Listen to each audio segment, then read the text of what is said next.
عدنان نے مریم سے پسند کی شادی کی تھی۔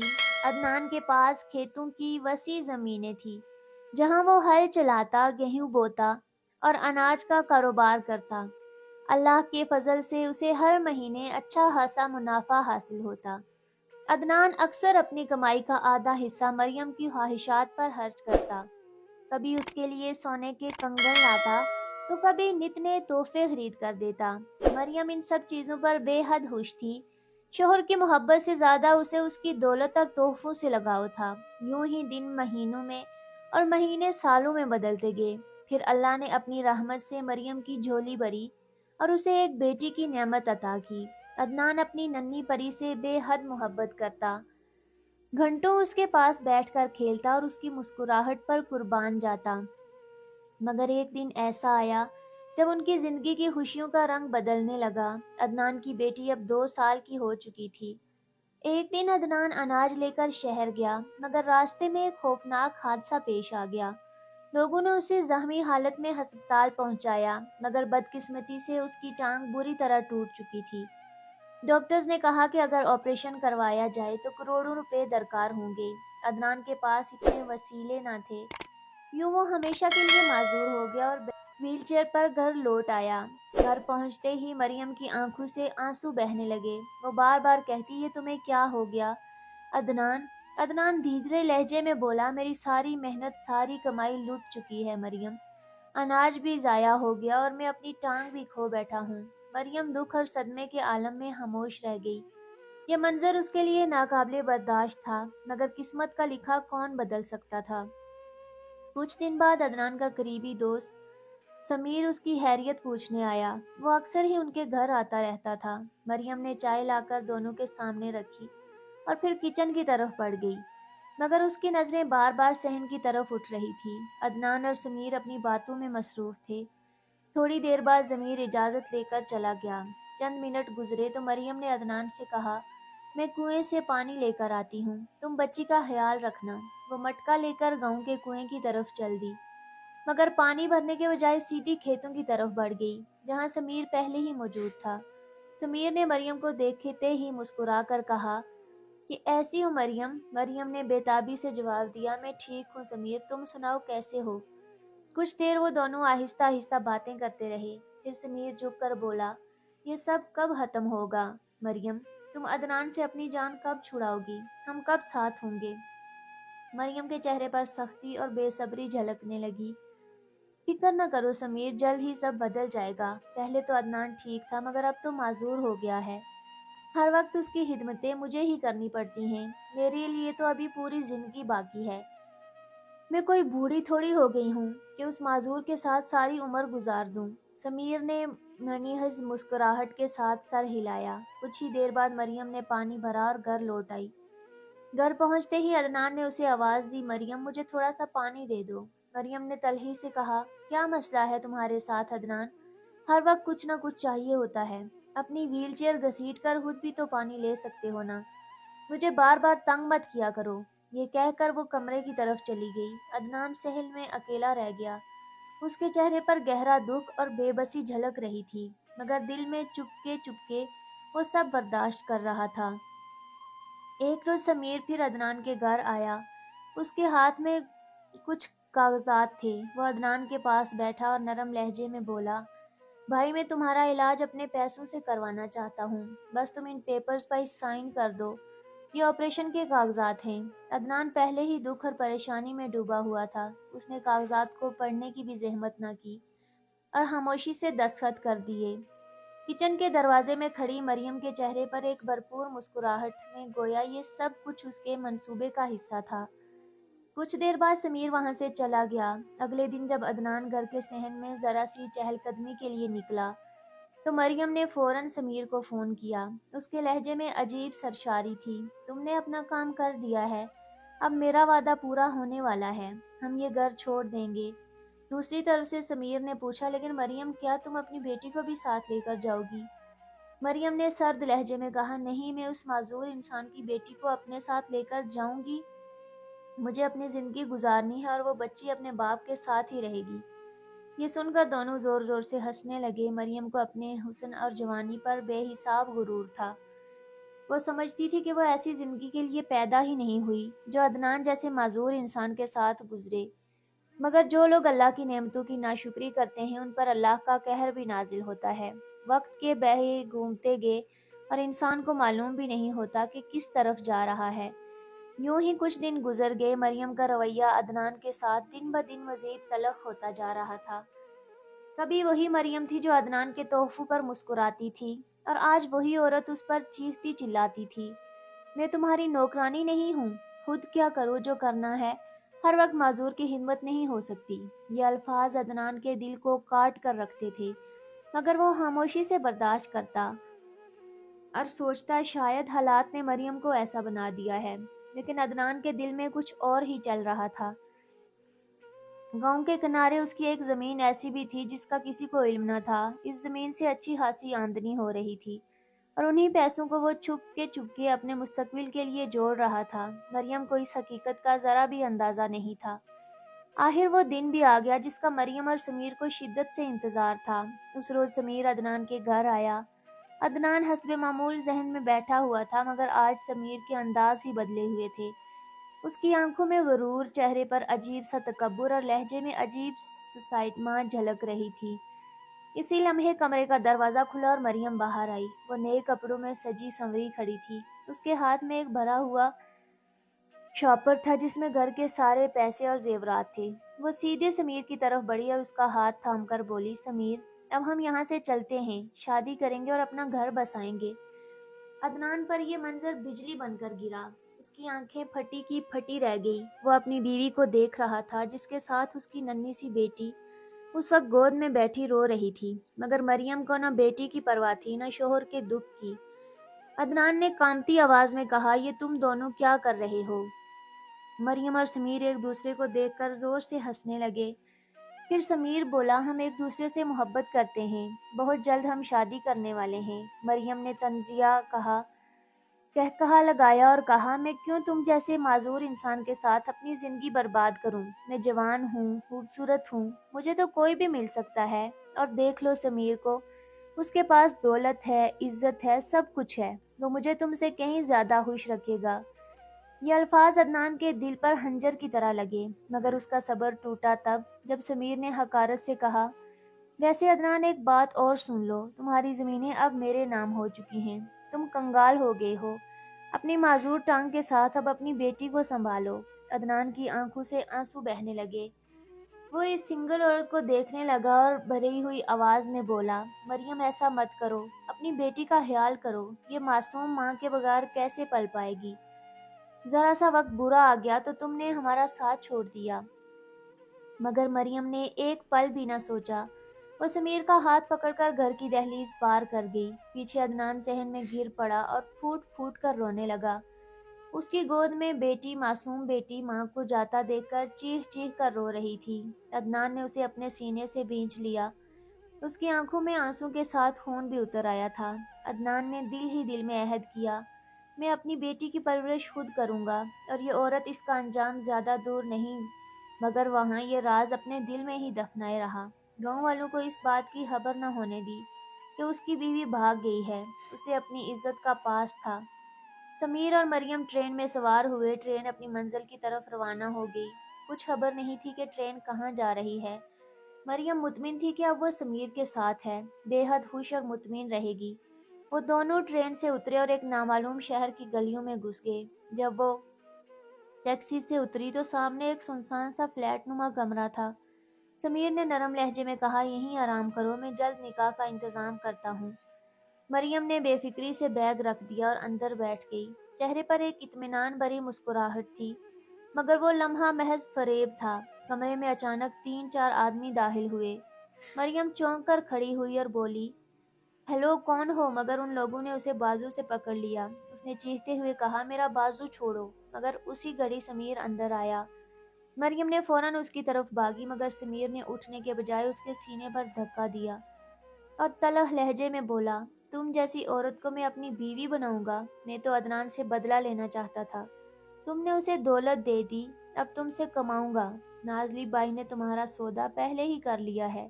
یہ سچ مریم کے لیے آسمان کے منہ برا ہونے جیسا تھا۔ جس آدمی پر اس نے بھروسہ کیا تھا اسی نے اسے دھوکہ دے کر کوٹھے کی طرف پھینک دیا تھا۔ چند ہی لمحوں میں وہ بے ہوش ہو کر گر پڑی۔ کسی نے اس کے منہ پر رومال رکھ دیا۔ جب آنکھیں کھولی تو خود کو ایک انجان کمرے میں پایا۔ باہر لاؤنج میں روشنی اور شور تھا، مرد حضرات بیٹھے، لڑکیاں اور ناچ رہی تھی، اور فضا میں عجیب سی بے حیائی پھیلی ہوئی تھی۔ دل دھک سے رہ گیا۔ وہ سمجھ گئی تھی کہ وہ کوٹھے پر آ چکی ہے۔ وہ بھاگ کر باہر پہنچی مگر راستہ بند تھا۔ کوٹھے کی مالکن نازلی بائی کے چہرے پر غرور اور طنز تھا۔ نازلی کے ساتھیوں نے مریم کو جھنجھوڑا اور حکم دیا، چاہو گی تو زندگی سنور جائے گی، ورنہ یاد رکھو جو ہم کہتے ہیں وہی کرو گی۔ مریم نے تھر تھراتی آواز میں التجا کی، میرے ساتھ ایسا مت کرو، مجھے گھر لوٹا دو۔ مگر نازلی نے ہنستے ہوئے کہا، جو گھر سے بھاگ کر آنے والی عورتیں آتی ہیں انہی کے لیے تو ہم یہاں ہیں۔ مریم کے اندر کا غرور ٹکڑوں میں بکھر گیا، مگر ایک چیز ابھی بھی زندہ تھی، اس کی ماں کے طور پر باقی ہنس کی انسانیت۔ اس کے دل میں بیٹی کی تصویریں بار بار ابھر آ رہی تھی۔ وہ اپنی ننھی بچی کی معصوم چہرے کو یاد کر کے کانپ اٹھی۔ پھوٹ پھوٹ کر رونے کے بجائے اس کے اندر ایک ٹھوس ارادہ جم گیا کہ یہ زندگی وہ نہیں جیے گی۔ چاہے کتنی ہی سختی ہو، وہ اپنی شان و عظمت کو فروخت نہیں کرے گی۔ ابتدا میں وہ کمزور اور خوفزدہ تھی، مگر اندر ہی اندر ایک منصوبہ بنتا جا رہا تھا، نہ اس وقت کھل کر، نہ کسی کو بتا کر، بلکہ خاموشی سے، حالات کو سمجھ کر، راستہ تلاش کر کے۔ اس نے اپنے آنسو جھاڑ کر اپنی آواز دبائی اور اطاعت کا ڈھونگ کیا، تاکہ کم سے کم ایک سانس لینے کی جگہ ہے اور وقت مل سکے۔ رات کی تاریکی میں مریم نے ایک موقع پا کر کوٹھے کی جگہ سے فرار حاصل کر لیا۔ شاید نازلی بائی کو گمان بھی نہ تھا کہ وہ اتنی جلدی بھاگ نکلے گی۔ گارڈز کو دیکھا دے کر وہ ننگے پاؤں بھاگتی رہی۔ کچے راستے، پتھریلی گلیاں، کانٹوں بھری جھاڑیاں، اس کے قدم لہو لہان ہو گئے، مگر وہ رکی نہیں۔ آخرکار وہ ایک سنسان جنگل نما جگہ پر پہنچ کر ایک درخت کے ساتھ ٹیک لگا کر زمین پر بیٹھ گئی۔ اس کے بدن پر کپکپاہٹ طاری تھی، وہ اپنی قسمت کو کوس رہی تھی۔ کیا یہ وہی زندگی تھی جس کے خواب دیکھے تھے؟ روتے روتے کب آنکھ لگ گئی اسے خبر ہی نہ ہوئی۔ جب صبح کی روشنی اس کے چہرے پر پڑی تو وہ چونک کر جاگ اٹھی۔ چاروں طرف جنگل جیسی سنسان فضا تھی۔ اسے احساس ہوا وہ دنیا میں بالکل تنہا ہے۔ وہ جانتی تھی کہ عدنان کے گھر کا دروازہ اس پر ہمیشہ کے لیے بند ہو چکا ہے۔ اپنی معصوم بیٹی کی یاد سے اس کا دل لہو لہان تھا، مگر اس نے خود اپنے ہی ہاتھوں سے اس رشتے کو توڑ دیا تھا۔ اب وہاں واپسی ممکن نہ تھی۔ بھوک سے نڈال مریم تھکی ہوئی سڑک کی طرف بڑھی۔ کچھ دیر بعد وہ ایک شہر کی پرہجوم سڑک پر پہنچ گئی۔ گاڑیاں رکی ہوئی تھی، لوگ آوازیں لگا رہے تھے۔ اس نے دیکھا کہ ایک تقریباً 15 سال کی لڑکی ہاتھ میں پیالہ لیے فٹ پاتھ پر کھڑی گاڑیوں سے پیسے مانگ رہی تھی۔ کبھی کوئی اسے سکہ دیتا، کبھی نوٹ۔ یہ منظر مریم کے دل پر بجلی بن کر گرا، مگر اگلے ہی لمحے اس کے ذہن میں ایک خیال آیا۔ کون تھا؟ وہ خود بھی سڑک پر جا کر کھڑی ہوئی۔ کپڑوں کی حالت پہلے ہی خستہ تھی، بال بکھرے ہوئے تھے، چہرہ تھکن اور آنسوؤں سے بوجھل تھا۔ لوگوں نے اسے دیکھا اور ترس کھا کر اس کے آگے پیسے ڈالنے لگے۔ مریم نے پہلی بار جھک کر کسی کے آگے ہاتھ پھیلایا، اور اس لمحے اس کے غرور کا آخری بت بھی پاش پاش ہو گیا۔ یہی میری زندگی ہے، یہی اب میرا ذریعہ معاش ہے۔ اسے وہ دن یاد آیا جب وہ عدنان کے ساتھ دولت اور عزت کے محل میں رہتی تھی، اور آج وہ سڑک کنارے بھیک مانگ رہی تھی۔ یہ وہی انجام تھا جسے وہ کبھی سوچ بھی نہیں سکتی تھی۔ سالوں کا بوجھ مریم کے چہرے پر لکیر در لکیر بن گیا تھا۔ زندگی کی تھکن، بھوک، ذلت اور پچھتاوا اس کے وجود کو نگل گئے تھے۔ وہ اب بھی سڑک کنارے بھیک مانگتی تھی، لیکن دل ہمیشہ اپنی بیٹی کی یاد میں تڑپتا رہتا۔ ہر دن، ہر رات، ہر لمحہ اسے عدنان کا پیار اور اپنی بچی کا معصوم چہرہ یاد آتا۔ وہ سوچتی تھی اگر میں اس وقت بہک نہ جاتی تو آج میری بیٹی بھی ایسے ہی مسکراتی، میرا ہاتھ تھامے میرے ساتھ چلتی۔ اسی سوچ میں گم وہ سڑک پر بیٹھی تھی کہ اس کی نظر ایک ننھی سی بچی پر پڑی۔ بچی اپنی ماں کا ہاتھ پکڑے خوشی خوشی آ رہی تھی۔ ہاتھ میں آئس کریم تھی اور وہ کھلکھلا کر باتیں کر رہی تھی۔ ماں نے شفقت بھری مسکراہٹ کے ساتھ اسے جواب دیا۔ یہ منظر مریم کے دل پر خنجر کی طرح لگا۔ آنکھوں میں آنسو بھر آئے۔ دل چیخ کر بولا، میری بچی بھی تو اب اتنی ہی بڑی ہو گئی ہوگی۔ کاش میں اس کے پاس ہوتی۔ آنکھوں سے بہتے آنسو نے اس کے دل کی پکار اور تیز کر دی۔ وہ لرزتے قدموں سے اٹھی، قریب کھڑے ایک رکشے کو روکا اور ڈرائیور سے صرف ایک ہی جملہ کہا، مجھے اپنے کام لے چلو۔ رکشہ کچی سڑکوں پر ہچکولے کھاتا ہوا چلتا رہا۔ مریم کے دل میں خوف اور امید دونوں سوار تھے۔ برسوں بعد وہ اپنا گاؤں لوٹ رہی تھی، مگر یہ نہیں جانتی تھی کہ اسے وہاں کوئی پہچانے گا بھی یا نہیں۔ جب رکشہ گاؤں کی پرانی کچی سڑک پر رکا تو مریم نے گہری سانس لی۔ وہ نیچے اتری، ہاتھ میں وہی پیالہ تھا جسے وہ برسوں سے بھیک مانگنے کے لیے استعمال کرتی رہی تھی۔ بڑی سی میلی چادر سے اس نے اپنا چہرہ ڈھانپ رکھا تھا، بال بکھرے ہوئے، کپڑے پرانے اور چہرہ وقت کی مار سے اجڑا ہوا۔ ایسی حالت میں اسے دیکھ کر کوئی سوچ بھی نہیں سکتا تھا کہ یہ کبھی ایک خوشحال گھرانے کی عورت تھی۔ گاؤں کی طرف بڑھتے قدموں کے ساتھ اس کے دل کی دھڑکن تیز ہوتی جا رہی تھی۔ ہر جھونپڑی پر ہر درخت اسے مانجی کی یاد دلا رہا تھا، لیکن وہ جانتی تھی کہ اب یہ واپس آسان نہیں ہوگا۔ مریم گھر کے دروازے سے باہر قدم رکھ چکی تھی۔ دل کا بوجھ اتنا بھاری تھا کہ سانس لینا مشکل ہو رہا تھا۔ ہمت کر کے اس نے دروازے پر دستک دی۔ کچھ لمحوں کے بعد دروازہ کھلا۔ ایک 9 سال کی بچی باہر آئی، مریم کو دیکھ کر اندر گئی اور پھر روٹی لا کر مریم کی طرف بڑھائی۔ کہنے لگی، یہ میری امی نے دی ہے۔ مریم کا تو دل ہی دھڑکنا بھول گیا۔ وہ کوئی اور نہیں، اسی کی بیٹی تھی۔ کچھ لمحوں کے بعد ایک عورت بھی باہر آئی، کہنے لگی، ارے میں کیا کر رہی ہو تم؟ مریم کا شک یقین میں بدل گیا کہ اب میری ہی بیٹی ہے۔ کیا عدنان نے دوسری شادی کر لی؟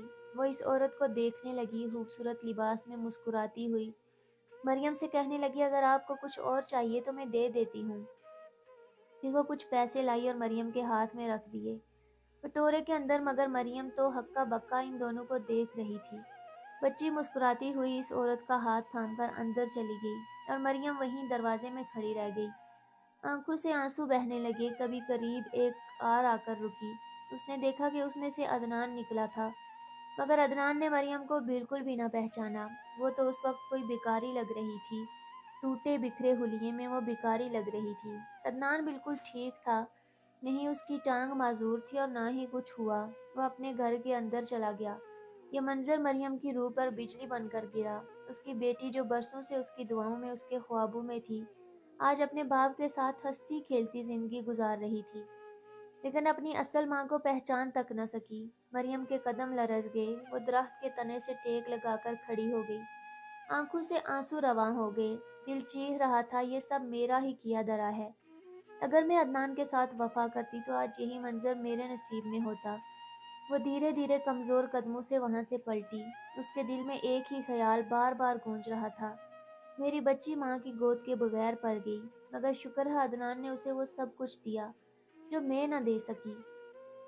وہ آنکھوں سے بہتے ہوئے آنسو کے ساتھ آگے بڑھی تو راستے میں ایک عورت نے کہا، ارے تم کون ہو؟ عدنان بھائی کدھر گئی تھی؟ کیا بیکارن ہو؟ مریم نے سر جھکا کر کہا، ہاں وہ لوگ بہت نیک ہیں، انہوں نے مجھے کھانا کھلایا، اللہ انہیں خوش رکھے۔ عورت نے مسکرا کر کہا، ہاں ہاں، عدنان بھائی کی بیوی واقعی بہت رحم دل ہے۔ مریم نے ہچکچاتے ہوئے پوچھا، ان کی بیٹی بہت خوبصورت تھی، میں نے دیکھی تھی، ماشاءاللہ، اللہ اس کے نصیب اچھے کرے۔ عورت نے سنجیدگی میں کہا، بس اللہ کرے کہ اس کی ماں کی سیاہی اس بچی کے نصیب پر نہ آئے۔ مریم نے بے بسی سے پوچھا، کیا اس کی ماں نہیں تھی؟ عورت نے آہ بھری اور بولی، ارے کیا بتاؤں، چند سال پہلے ہی اس کی ماں اپنی 2 سال کی بچی چھوڑ کر بھاگ گئی تھی اپنے عاشق کے ساتھ۔ تو عدنان بھائی کے حالات بہت خراب تھے، مگر پھر قسمت نے موڑ لیا۔ سنا ہے ایک پوشیدہ زمین تھی جس کا وہ فائدہ اٹھائے کروڑوں آئے بزنس میں لگا دیے۔ اللہ نے کامیابی دی، ٹانگ کا علاج بھی کروایا اور پھر ان کی بیوی نے ان کے ساتھ رہ کر سب کچھ سنوار دیا۔ آج دیکھو کتنے خوشحال ہیں۔ عورت اپنی بات ختم کر کے چلی گئی۔ مریم کے سینے پر اس بات کا بوجھ اور بڑھ گیا۔ آنکھوں سے رواں آنسو کا سیلاب اس کے وجود کو بھگا رہا تھا۔ لوگوں کی نگاہیں اس پر ٹھہرتی تھی، کچھ ترس سے، کچھ حقارت سے، اور وہی لفظ دوبارہ بیٹھ گیا تھا، پاگل دیوانی۔ پہلے وہ غرور کی تصویر تھی، مگر آج یہی انجام ان عورتوں کا ہوتا ہے جو اپنے محرم کو چھوڑ کر غیر محرموں پر بھروسہ کرتی ہیں، پھر وہی غیر محرم انہیں ذلت میں دھکیل دیتے ہیں۔ مریم روتی ہوئی، بھٹکتی ہوئی، اپنے اندر کی شرمندگی میں ڈوبی ہوئی گاؤں سے نکل گئی۔ اب اس کے نصیب میں صرف پچھتاوے تھے اور شرمندگی تھی کہ اس نے اپنی معصوم بچی کو 2 سال کی عمر میں روتا بلکتا چھوڑ دیا تھا۔ اس کی آنکھوں میں ندامت کی جو آگ جلی تھی وہ شاید کبھی بجھ نہ پائے۔ اگر آپ کو کہانی اچھی لگی ہو تو چینل کو سبسکرائب کریں، کامنٹ میں ضرور بتائیں کہ کہانی آپ کو کیسی لگی۔